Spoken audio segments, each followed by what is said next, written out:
If you've ever been told after running into some kind of issue that you should just accept it and move on, this conversation is for you. Hey, my name's Austin Bristow with Design for Discipline, and today I want to talk about the idea of acceptance. I think a lot of times when we tell people to accept something, outside of a gift, if we say, like, look, just accept it, that's the way that it is, we use it with a very negative term and a very negative tone or implication. Typically, when I think we tell people to accept something like that, it's because we want them just to move on, to forget about it, and deal with reality and the fact that, you know what, you didn't get what you wanted, so too bad, so sad. However, one of the favorite concepts I've had from a book that I've read over the last couple of years is the idea of acceptance being tied really closely to the idea of honesty. Because acceptance doesn't have to be something that's negative. Acceptance in this book talks about the fact that when we accept something for what it really is, when we take an honest view of where we actually are and what has happened, that allows us to live more completely in that moment and know that doesn't necessarily mean that we're stuck there. Let's say, for example, I have $60,000 in credit card debt. I could very easily, if I'm not being honest with myself, say that it was those people on my college campus telling me that I got a free t-shirt when I signed up for a card.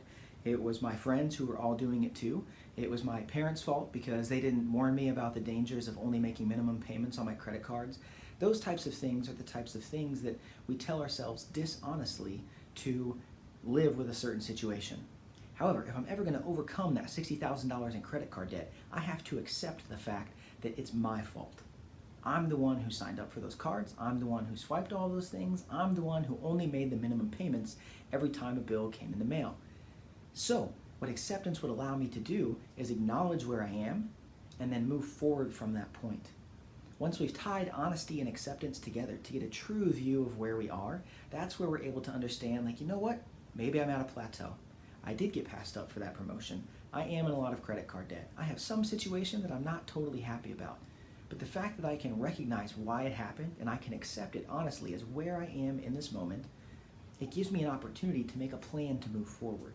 So acceptance doesn't have to be this negative thing that we dwell on or that we tell people, like, look, accept it, get over it, it's done, it's finished. It doesn't have to be finished. You can keep moving forward from that point after you've accepted that it's happened. You just get to make a new game plan and make some tweaks to what you did last time to start making progress towards the place that you ultimately want to be. I think a danger is the fact, again, kind of relating it to honesty, is that perception is reality. So it's just kind of one final thought on the honesty point, is that when we tell ourselves something that's not honest, it creates a reality for ourselves based on how we're perceiving the situation. But when we do that, we're not able to fully accept where we are and move forward from it. So the encouragement for today is just to think about if there's a situation where you feel like you're down. If somebody's told you, like, look, just accept it, that's the way that it is. Or maybe that's the mentality you have negatively about some situation you're in.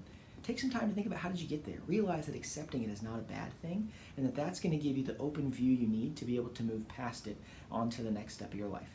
Thanks for tuning in, and we'll talk to you again soon.